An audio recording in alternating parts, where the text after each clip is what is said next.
하나님 말씀을 봅니다. 로마서 8장 26절 말씀을 읽겠습니다. 이와 같이 성령도 우리의 연약함을 도우시나니 우리는 마땅히 기도할 바를 알지 못하나 오직 성령이 말할 수 없는 탄식으로 우리를 위하여 친히 간구하시느니라. 아멘. 정말 우리가 학교를 바꿔야 되고 또 교과서도 바꿔야 되고 또 사학법도 개정을 해야 되고 또 학생인권 조례도 바꿔야 되고 동성화 합법화도 어떤 일이 있어도 막아야 합니다. 그 일을 위해서 우리가 기도하고 함께 연합하고 그동안에 참 애를 많이 썼습니다. 그러나 우리가 정말 해야 할 것이 있습니다. 이 모든 일을 이루기 위하여 우리가 해야 할 것이 주 예수 그리스도에 대한 분명한 믿음을 잃어버리지 않아야 합니다. 실제로 우리가 유럽을 이야기하고 미국을 이야기합니다. 그 나라들이 한때는 거의 완벽한 형태의 그런 종교 시스템을 학교와 교회가 가지고 있었던 사회적으로 거의 완벽한 기독교 국가였습니다. 그런데 저렇게 한순간에 무너지잖아요. 이유는 예수 그리스도에 대한 믿음의 문제가 생기면 그렇게 되는 것입니다. 한 번은 지금처럼 다음 세대를 위하여 목사님들이 모여서 여러 가지 방안을 논의하는 자리에서 그런 질문이 마지막에 제기가 되었습니다. 우리에게 다음 세대에게 물려줄 믿음이 있는가 하는 것이었습니다. 우리는 우리의 믿음을 자녀들에게 물려주자고 그렇게 안타까워하지만 실제로 우리에게 자녀들에게 물려줄 믿음이 있는가 하는 거예요. 예수 그리스도에 대한 믿음이 우리에게 너무너무 중요합니다. 그러나 그 믿음 중에 가장 중요한 믿음이 예수 그리스도께서 지금 내 안에 거하신다고 하는 믿음입니다. 불교 신자들은 부처가 자기 마음에 있다고 말 안 합니다. 무슬림들은 마호멧이 마음에 있다고 말 안 합니다. 유림들은 공자가 마음에 있다고 말 안 합니다. 근데 우리는 예수 그리스도가 내 마음에 계시다고 고백합니다. 문제는 이 믿음이 진짜냐 하는 겁니다. 정말 예수님이 내 마음에 거하시는 것을 정말 믿는가 하는 것입니다. 지금 세속주의가 무섭게 교회를 파괴하고 무너뜨리려고 합니다. 이건 정말 두려울 정도입니다. 세상은 앞으로 더 악하게 변화되어 갈 것입니다. 그러나 우리에게 있어서 더욱 심각한 문제는 지금 현재 한국교회 많은 그리스도인들이 율법주의적인 종교 생활을 하고 있다는 것입니다. 겉으로는 열심히 신앙생활을 합니다. 여전히. 그러나 마음의 중심에 기쁨도 감사도 사랑도 다 잃어버렸습니다. 껍데기만 남아있는 신앙. 그래서 다음 세대들이 부모 세대를 보고 예수를 믿을 마음이 없는 거예요. 예수를 믿어도 기쁨도 사랑도 감사도 평안도 없는 그 믿음을 왜 내가 물려받아야 하느냐 하는 거죠. 주님은 두세 사람이 내 이름으로 모인 곳에는 나도 그들 중에 있느니라 말씀하셨습니다. 이것은 정말 너무나 놀라운 말씀이죠. 저는 지금까지 많은 집회에 참석을 해봤고 또 소문도 들었습니다. 엄청나게 많은 사람이 모인 집회의 이야기도 들었어요. 유명한 강사가 또 엄청난 기적이 일어나는 집회에 대한 이야기도 많이 들었습니다. 그러나 예수님이 그 자리에 함께 계셨다고 그런 말을 듣는 집회는 거의 듣지 못했어요. 저는 지금도 여러 많은 기독교인들을 봅니다. 그러나 그 사람을 보면 예수님을 보는 것 같은 그런 그리스도인을 만나기가 쉽지 않습니다. 이것이 지금 현재 우리가 가지고 있는 가장 중요한 문제입니다. 여러분, 오늘 이 집회도 사실 이 집회의 주인은 예수님이시고 그리고 지금 우리와 함께 계십니다. 우리의 모든 관심은 예수님이어야 하고 주님을 바라보아야 합니다. 우리가 주님의 마음을 진짜 품게 되면 우리 안에 엄청난 변화가 일어나는데 그것은 말할 수 없는 탄식의 기도가 나오는 것입니다. 오늘 읽은 본문의 말씀입니다. 우리 안에 계신 성령께서는 말할 수 없는 탄식으로 우리를 위해서 기도하신다고 했습니다. 한국 교회를 위한 우리의 기도, 이 나라와 우리 다음 세대들을 위한 우리의 기도에 우리가 물어야 합니다. 눈물이 있는가? 우리는 한국 교회의 죄가 뭔지 압니다. 부모 세대인 우리들의 죄가 뭔지도 압니다.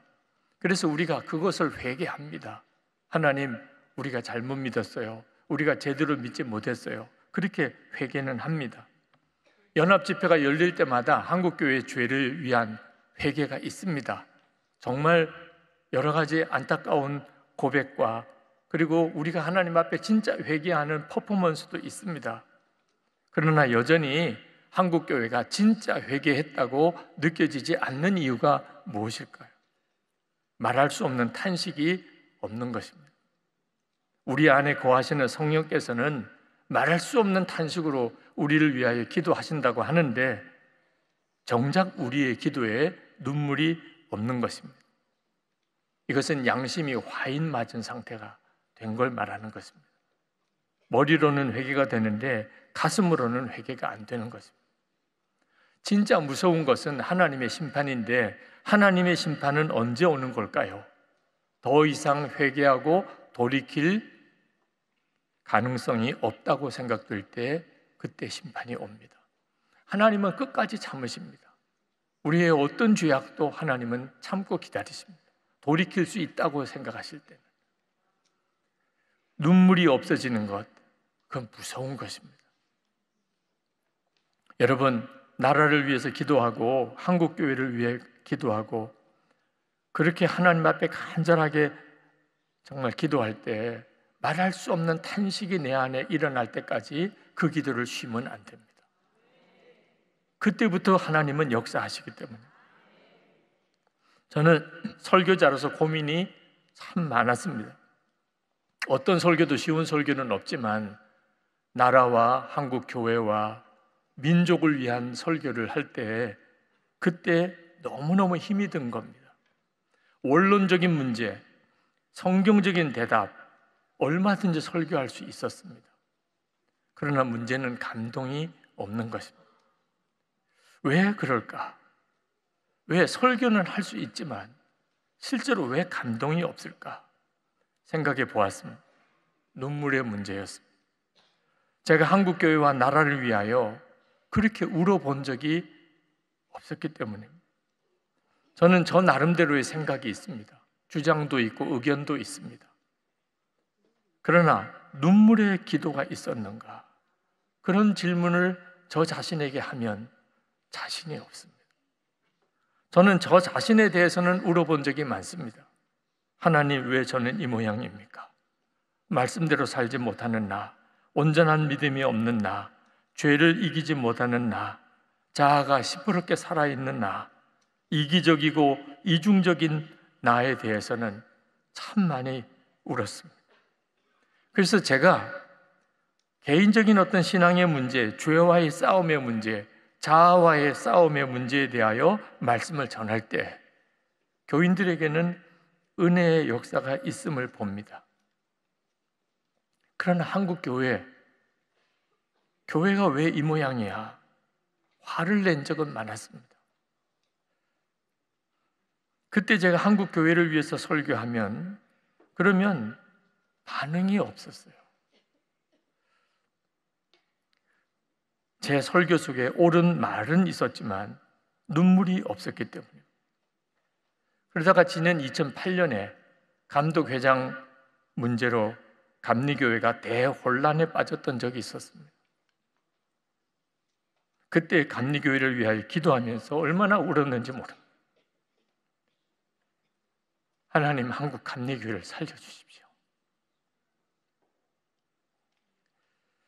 그 다음부터는 교단과 한국 교회를 위한 기도에 눈물의 기도가 나오게 됐습니다. 저는 우리 민족의 복음 통일을 위한 기도에 왜 하나님의 응답을 이렇게 안 하시는지 참 답답하기도 합니다. 70년 동안 기도해 왔습니다. 우리의 기도가 부족한가? 그럴 수도 있습니다. 그러나 저는 우리 한국 교회 성도들 안에 우리 민족의 복음 통일을 위한 눈물의 기도에 문제가 있다고 생각합니다. 뒤에 말씀을 전해주실 이면수 목사님, 북한의 옥류도에 있는 어느 날 새벽에 이면수 목사님이라는 분이 북한에 옥류됐다는 생각이 들더라고요. 그래서 하나님, 그분이 빨리 석방되게 해달라고 기도하는데 하나님께서 저에게 물으셨어요. 만약에 내가 북한에 그 임현수 목사님처럼 억류되어 있다면 너는 한국교회 다른 목사님들이 너처럼 기도하기를 원하겠느냐? 엄청난 충격을 받았습니다. 만약에 제가 북한에 억류되어 있다면 그러면 다른 목사님들과 한국교회 성도들이 어떻게 기도해 주기를 내가 바랄까? 제가 드리는 기도는 기도가 아니더라고요. 그때부터 진짜 눈물이 터졌습니다. 하나님이 왜 70년 동안 응답 안 해주시나? 눈물의 기도를 일으키기 위함이구나 하는 사실을 깨달았습니다. 나라와 민족과 한국교회를 위하여 선한목자교회 성도들과 매일 밤 10시에 기도 제목을 카톡으로 보내드리고 같이 기도하면서 정말 눈물의 기도를 흘리기 시작했습니다. 지금 현재 우리에게 정말 필요한 것이 있다면 바로 성령께서 우리 안에 역사하시는 그 눈물의 기도입니다. 그 기도 속에서 그 다음에 행동이 나오는 것입니다.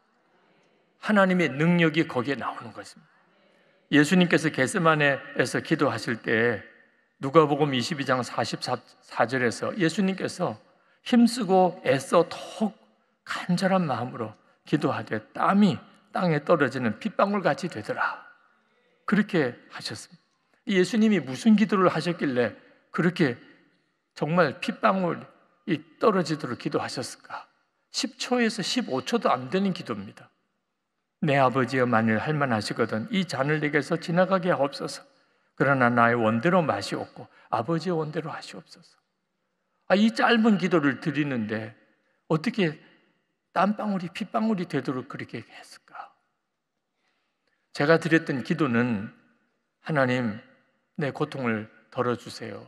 문제를 해결해 주세요. 어떻든지 나를 도와주세요. 내가 섬기는 교회에 부흥을 주세요. 은혜를 주세요. 맨 그런 기도였어요. 예수님의 기도는 나의 원대로 마옵소서, 아버지 뜻대로 하옵소서.